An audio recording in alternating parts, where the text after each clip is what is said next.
Hello, Internet and wotv players. I'm Jackie Fox, and I'm going to be playing some Legendary Reliquaries while I'm talking about just some general feedback on the game at the moment. I've been trying to not be negative about the road to worldwide, and honestly, I'm still kind of in the camp to where, I don't understand why there's a grievance. It just doesn't make sense to me to say, they're taking Viz away from me when it's Viz you haven't even gotten. As Viz you're still going to get. Really, the Viz hasn't changed. It's not like they were going to give you an extra 60,000 Viz over the next couple of months. That hasn't changed. You're still going to get the same amount of Viz, maybe actually even more Viz over the next couple of months than you would have to begin with. And that's largely just because there's going to be more events. What people are talking about missing out on is theoretical Viz that exists in some pocket dimension of if worldwide had never happened. And we don't live in that pocket dimension, unfortunately. I think additionally, the thing that's making this a little bit easier for me to, be chill about is that I'm poor. I'm a free-to-play player. I've been poor all my life. The idea...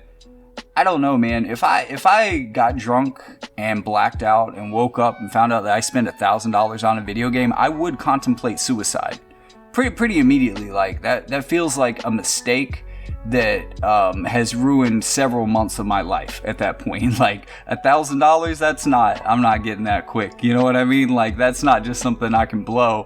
That's fucking... Well, I guess I'm not going to be getting the medical attention I need for the rest of the year or something like that. So, naturally to me, the idea of not being able to pull everything, even when, my expectations are reasonable, or at least reasonable for this game, right? Because... we've gotten used to the way that this game operates, and as free-to-play players, we have our expectations of what we'll be able to get and what we'll be able to afford by just grinding through and spending our time picking up free Viz. And, in a way, that's kind of... Again, that's not really changing. They're not giving us less Viz over the next couple of months. What they're doing is giving us more units. And I don't know, man. Maybe it's a gacha thing. Maybe it's something that I just fundamentally don't understand. But I don't get how getting more content is always a problem for wotv. You're giving people talk about, too many collaborations back to back, even though collaborations are always back to back. Okay, maybe not always, but no, there've been a couple that didn't have an off-brand collaboration after them. That's right. Okay. But just getting more content seems to be a problem in the way that people play this game. Or at least that's how people behave. And like I said, I kind of fundamentally don't get it, right? It just does not make sense from the perspective of which I live my life at all. So, what I figured I would do is I would bring you the opinion of someone who does get it, who does understand, and we'll talk through that. Also, they wanted to leave an anonymous comment, so this isn't going to be a comment that you're going to see on...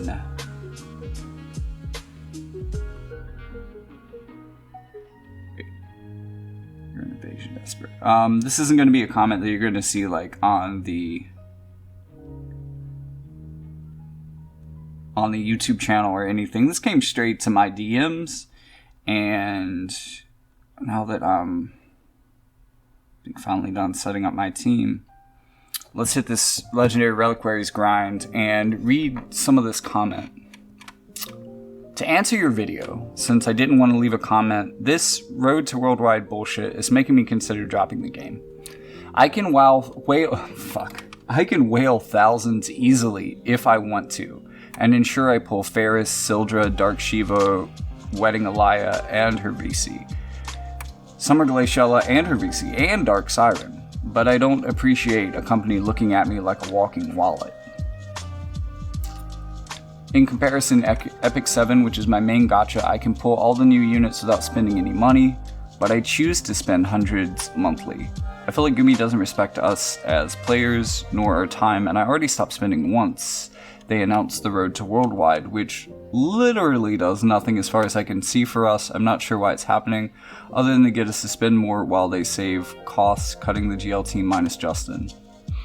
So I tried to pull Ferris, bumped up a month with what I have, plus what they're giving, and of course, I'm still not a pity, and I'm skipping Sildra. I'll have to skip Dark Shiva, Winter Alaya, and her Strike, Wedding Alaya, and her Strike BC. We're getting 7k viz over a month, but we're losing like 60k viz from the time crunch. I thought not spending would help the community get the message across, but I suppose not playing works even better. And then I thanked them for their feedback and kind of given them an opening to continue, and they said, "It feels incredibly shitty, and while I do love the game, I don't enjoy how it felt with all the back-to-back collabs and such even before we were announced the road to worldwide. Now, post, it's leaving a bitter taste in my mouth at all times. And as you know, I'm not even one of those I need to be able to pull everything players. I only pull water, wind, ice, and strike, and even this is too much too soon." Well, I mean, the way I advise free-to-play players go about this game, and it seems like since you've stopped spending, this is kind of the classification that fits your budget the most right now. I usually don't recommend that they play 3 elements and a job type. Usually it's like 1 element and then work your way into a second, and then maybe start thinking about a job type for the future. Doing all of that right now is a lot, and you know, in this game, if you want to do that much quickly, especially, I mean, a lot of things you can do over time. You can build up teams of every, I mean, they may not be meta teams, but like teams of every element over time. And I really appreciate, as a longer term player, just how much I can skip new units and build up older units. Like, as I think you can tell from the shorts that I so frequently put out, the thing that excites me probably the most about this game at this phase is the older units are getting reincarnations, because they're easy to build and they're pretty effective. I mean, they're not quite as good as the newest units, but that's just how games like this work. But they are competitive and they are interesting to play with, and sometimes they can be downright great. And, you know, I enjoy that. And I guess the thing that I would say is that if you're gonna stop spending, then you should probably kind of rein back how many elements you're gonna play. Like I would say for your account, I would focus on water. I'm thinking about, you know, the characters that you have and that you use the most often, and most of them are water. I mean, you've got Perrine, so you could pivot into strike pretty easily. I'm not really sure what you've got for wind and ice, but, you know, even just water right now, like, we don't know when we're getting Dark Siren, but Dark Siren and Dark Shiva both being water espers, but like also, wow, 3rd water esper, we're 3rd water VC for this. Like, they're really trying to boost water up with the Chaos Espers VCs, which is pretty cool, but it is a lot pretty fast. And, you know, you didn't even mention Dark Siren in this post. Oh no, wait, maybe you did? Was it further up? Yeah, we did mention Dark Siren. So that is a lot. And like, probably one of the harder things if you're not spending in this game is to save up for the Dark Espers, since they are about as difficult to pull as a lot of the mainstream units. So it's kind of like having an extra unit to pull for, and that's pretty tough. Although they are quite powerful and really usually a very big upgrade for your account when you get them.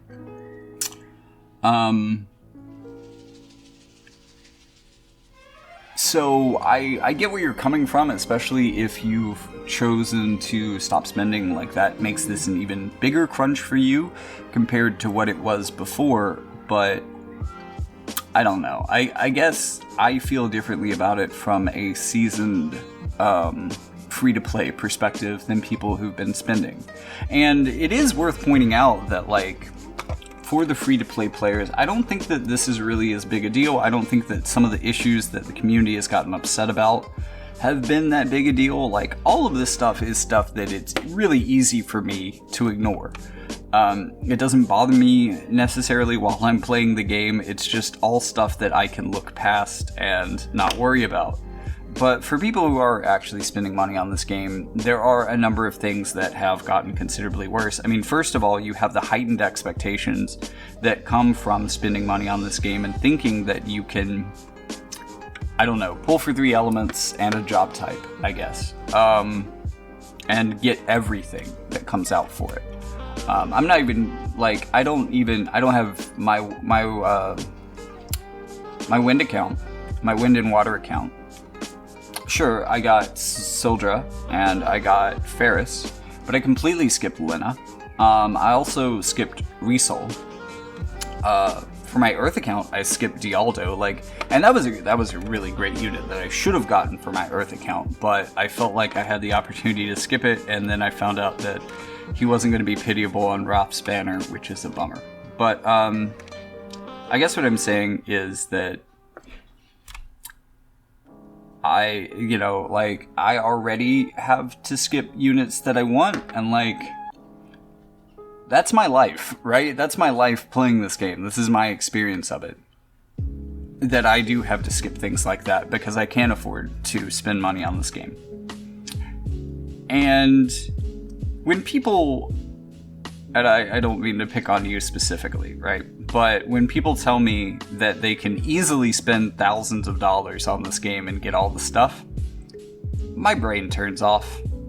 I have a hard time listening to complaints after that because I have never easily spent $1,000 in my fucking life. I've never easily spent $100 in my life, for fuck's sake. You know? So, and look, I'm not trying to be a dick here, but, if there was one song that I wish that I could play on cue, at all times, there's so many scenarios in which I want to play this. This isn't just for wotv whales or wotv swordfish or whatever. But I just really wish I could play the song "You Can't Always Get What You Want" by the Rolling Stones. And if I don't get copyright dinged, I'm sure as fuck playing it right the fuck now.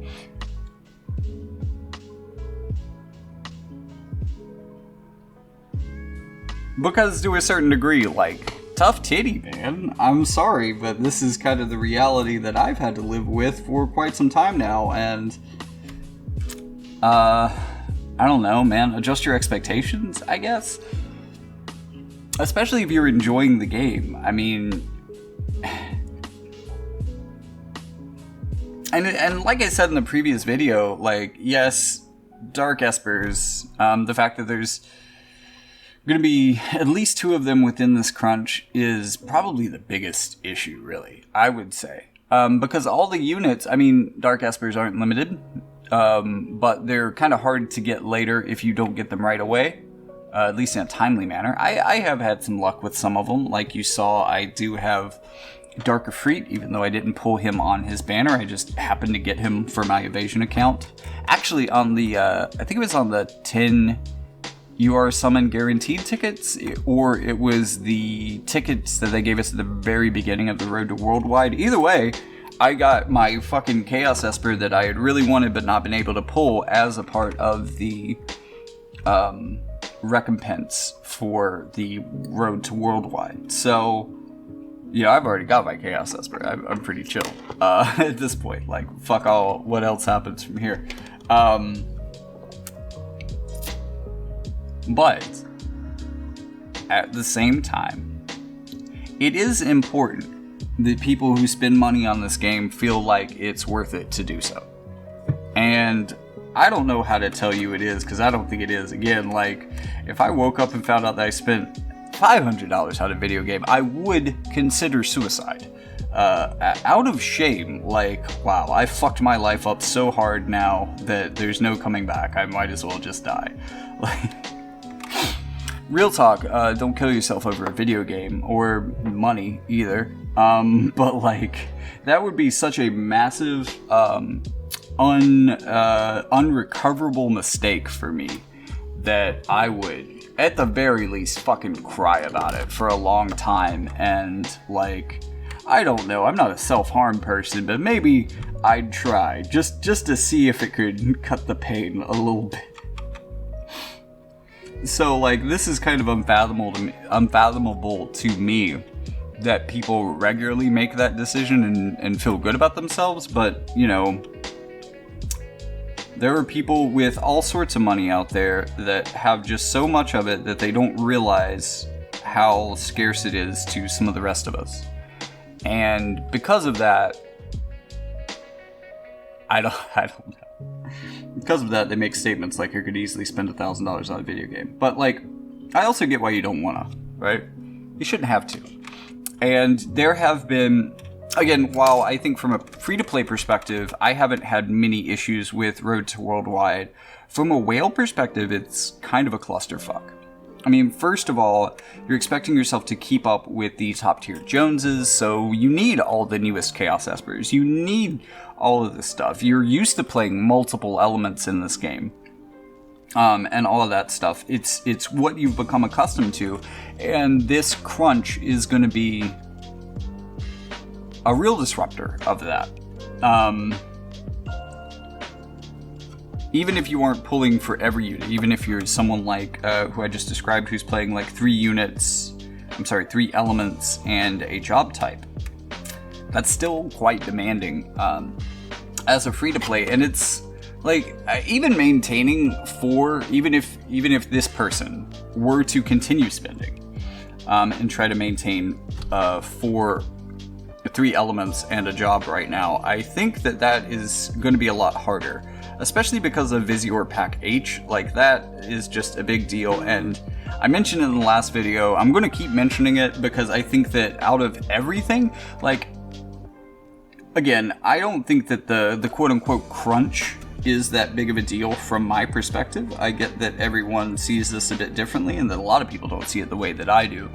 But losing Pack H, even as a person who's maybe only bought it like once or twice, that feels like a big deal. And here's the thing. If we start alienating the whales of this game, who's going to pay for it? It's not going to be you and I, my average viewer that probably doesn't spend much money on this game. It won't be us. So if it... Wait, what? Did that motherfucker just AoE courage? Holy crap. I'm glad I brought ice for this.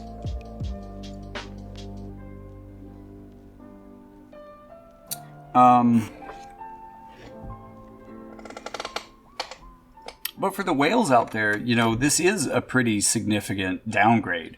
This, and it just kind of dovetails into these other issues. And while I don't think that those other issues are big, they certainly become exacerbated when, in addition to having more to pull for, you also have, less viz, and it's also more expensive to get the viz that you need to get, you know? Like, this is just kind of a clusterfuck for people who are spending in this game. And as much as, again, that is a Venn diagram in which I am not a part, I'm in a circle that contains people who spend a lot of money on this game. I am somewhere in the fucking ocean, adjacent to it. While that is the case, and while that makes it easy for me to ignore issues that affect whales, it seems like some of them are starting to pile up. You know?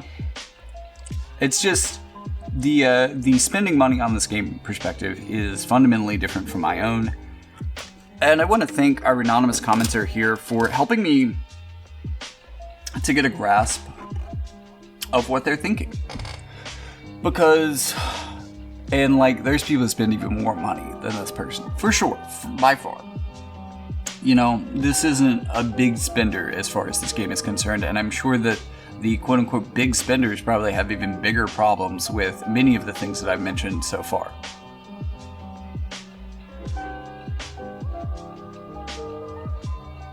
But I think we can make it through this.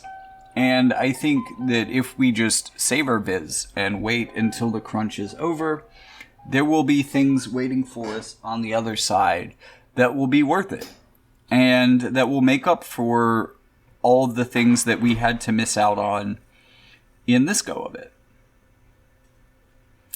And I swear, oh my gosh, I almost completed wave 9. Jeez. On auto too. I can probably manual this and get it all the way then. That's cool. I might actually be able to do both of these, but shit, do I want the spear or the axe? That's a really good question, because I do have Moraga and Oberon, and I don't think either of them are super relevant. I am actually using Oberon, whereas I'm not using Moraga, so maybe I should go with the spear. I don't know. Maybe I'll look into these guys. Maybe that's a good way to end this video. We've talked about a lot of things here. So let's talk about the Legendary Reliquaries weapons as a way to top it all off.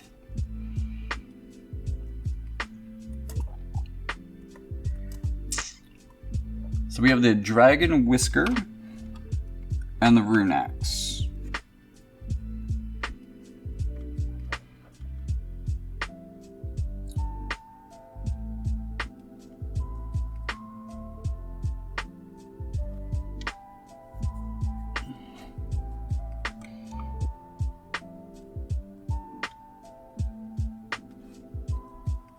Okay, so let's look at the Dragon Whisker first.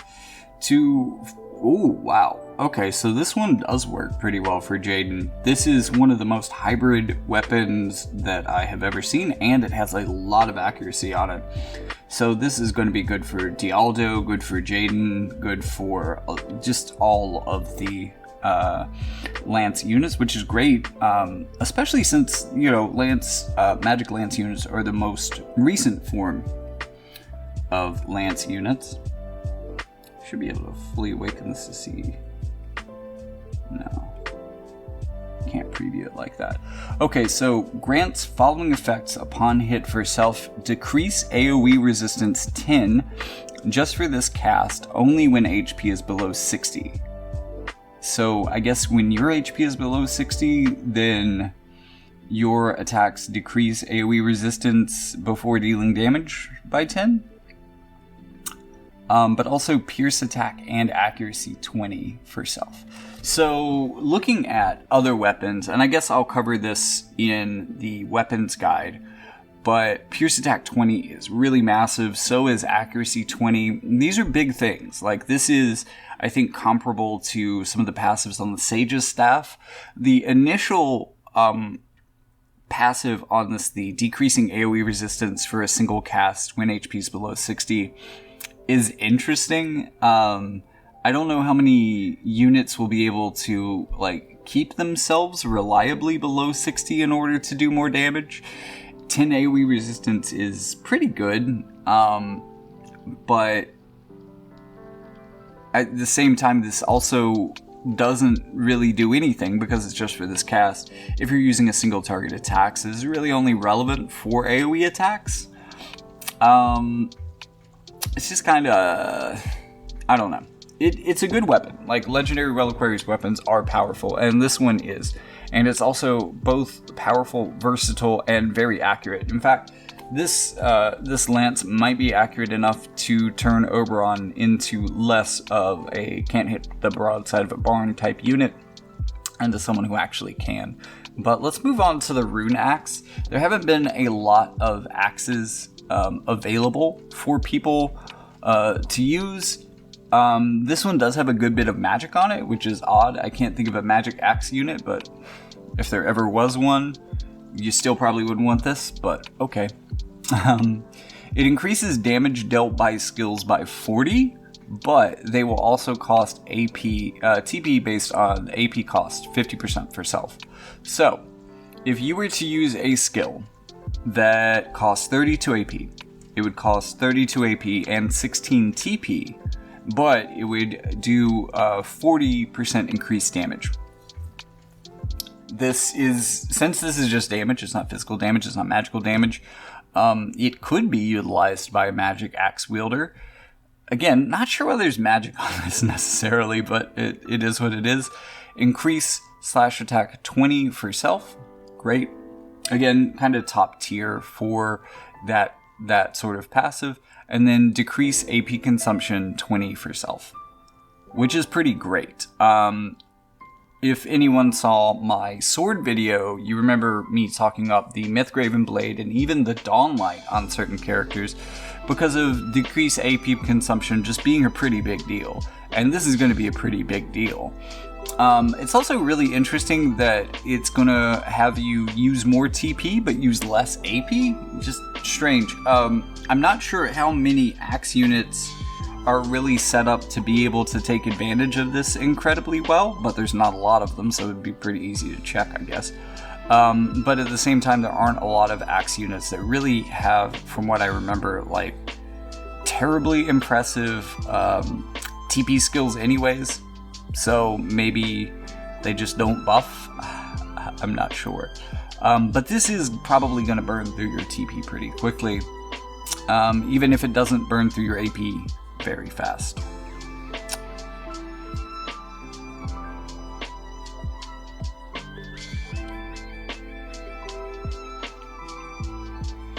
And so that's the Rune Axe. It's quite a big boy. It has a lot more attack than the spear does, even though it's not nearly as balanced. And again, there aren't magic axe wielders, so the magic doesn't necessarily make sense on it yet. But, you know, it is what it is. It is quite strong. I mean, 208 attack power is quite a lot. So, hopefully you guys are looking forward to these weapons. I will also, let me check the YouTube posts.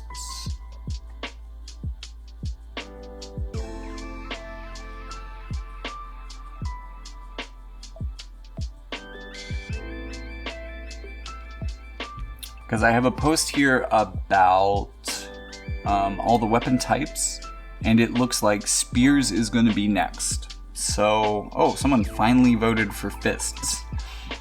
Actually, I would be personally interested in fists. Maybe I should vote for fists. Even then, it still wouldn't be getting a very respectable amount of the votes. So I guess it's going to be spears and katanas are going to be following up swords and stabs. So, swords first, stabs second, spears third, and then katanas. If any of that sounds exciting to you, especially since, you know, at this point in the game, there's so many weapons to sort out that I really think that these guides are going to be super helpful for people. If you're excited about that, remember to like and subscribe to the channel. Also, let me know your thoughts in the comments. Let me know, give me some feedback. Something I can respond to. Help me understand your perspective on the road to worldwide, even if it differs from my own. And also, check out that description. There's going to be a link to a link tree that is going to take you to all corners of the Jackie Fox Media Empire. Videos, podcasts, books, and even ways to support the channel, as well as a Discord where you can come and hang out. So if any of that sounds good to you, check it out. The link will be in the description. And as far as videos goes, well, I guess I'll see you in the next one.